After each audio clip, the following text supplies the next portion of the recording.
Bonjour, bonsoir à tous et bienvenue dans une nouvelle vidéo. Aujourd'hui il va être question de mon top 10 de mes films préférés de l'année 2015.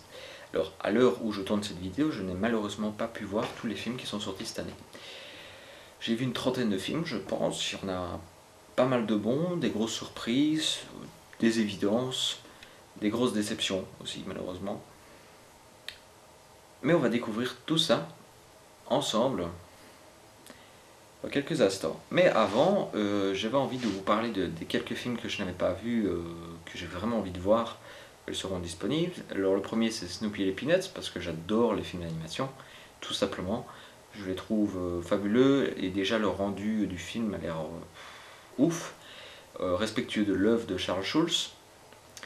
Donc j'ai vraiment hâte de le découvrir, et en plus il y a eu pas mal de critiques positives, donc que demander de plus. Alors le deuxième film c'est The Lobster, qui raconte l'histoire d'un type qui rentre dans un centre. Il a 45 jours pour trouver l'âme sœur, sinon il se fait transformer en animal de son choix. Et parce que son frère, lui, il a échoué après 20 jours et il a été transformé en chien. Il y a John C. Reilly, il y a Rachel Weisz, il y a Colin Farrell, il y a Olivia Colman, et pas mal d'autres acteurs, mais ça a l'air complètement dingue et je conseille vraiment, à mon avis, d'aller voir le film. Et d'ailleurs, je vous conseille surtout d'aller voir l'émission de Non Movies qui est consacrée à Canine, à des films du réalisateur.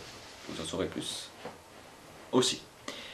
Le troisième film, c'est The Walk, Rêver plus haut de Robert Zemeckis, qui est basé sur l'histoire de Philippe Petit, funambule, qui est joué par Joseph Gordon-Levitt, qui a décidé de passer entre les deux tours du World Trade Center sur un fil. En fait, il était proposé uniquement en 3D au cinéma. J'ai pas eu l'occasion d'aller le voir, mais il a l'air vraiment bien. Et puis Ben Kingsley et puis Joseph Gordon-Levitt qui, voilà, qu'est-ce que vous voulez de plus quoi. Ensuite il y a Avril le monde truqué, le film basé sur l'univers de Tardy, Ted Blanc-Sec, tout ça. Ça faisait longtemps en fait qu'il est sorti, qu'il allait sortir, tout ça, et j'ai même oublié qu'il allait sortir. C'est un youtubeur qui l'a rappelé. J'avais vu la post-prod de ce film quand je suis allé visiter le studio Digital Graphics, hein. Le studio Digital Graphics, pour ceux qui ne le savent pas, c'est ceux qui font des films d'animation en Belgique. C'est près du magasin Macro, à Roncourt, je crois.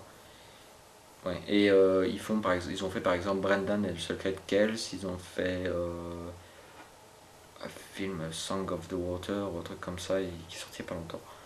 Mais c'est vraiment de très très belles animations, donc si vous avez l'occasion de voir. Et alors il y a The Program, le film sur le scandale Les Armstrong avec Ben Foster, et Le Prodige, le film sur Bobby Fischer, le jour d'échecs, qui est joué ici par Tobey Maguire, qui affronte la Russie en la personne de Liev Schreiber, qui joue dans la série Red Donovan. Et voilà, ça c'est vraiment les films que j'ai vraiment envie de voir. Je pourrais aussi citer The Theory of Everything, le film sur Stephen Hawking, le film Absolutely Anything, avec l'univers de Monty Python, avec celui de Bruce Tout-Puissant. Je pourrais citer aussi Code Uncle, le film, l'adaptation des agents très spéciaux. Tout ça, tout ça. Donc voilà, ça c'est fait. Et enfin, point de vue de déception, 2015, je crois que il y a eu trois films. Il y a eu vraiment trois films. Il y a eu Inherent Vice de Paul Thomas Anderson, où j'ai rien compris. Pourtant, il y avait Joaquin Phoenix, il y avait pas mal d'acteurs hyper connus. Il y avait Martin Short, il y avait Benicio del Toro, il y avait Josh Brolin. Le film sous fond d'enquête des années 70, j'ai vraiment aimé la photographie du film, mais le film était incompréhensible et j'ai rien compris, donc voilà. En numéro 2, j'aurais pu mettre dans les pires films de 2015, et bah Jupiter Ascending, ou Jupiter le décèle l'univers des Wachowski, qui est complètement nul, parce qu'il y a trop d'effets spéciaux, parce que l'histoire n'amène à rien, parce que les personnages jouent mal, parce que les maquillages ont été faits par des manchots, parce que c'est nul, tout simplement. Je vous conseille vraiment pas de le regarder parce que j'ai vraiment passé un mauvais moment. Et enfin, je pourrais mettre Jurassic World, qui m'a déçu au plus haut point. Colin Trevorrow, qui signe un reboot, mais aussi une suite du film, avec beaucoup trop d'effets spéciaux, des situations débiles, trop de situations débiles à mon goût. et des personnages qui jouent pas très bien, à part Chris Pratt, et une histoire vue et revue, eh ben, j'ai pas mis celui-là dans mon top 3. Non, le pire film de 2015, c'était Avengers l'Age of Ultron. Je pense que ce film a subi trop de réécriture, ou trop de je ne sais pas quoi, mais le film est complètement à côté de ses pompes. Je pense que la seule scène qui est bien dans le film, c'est quand ils essayent de soulever le marteau de Thor et qu'ils essayent tous à leur façon.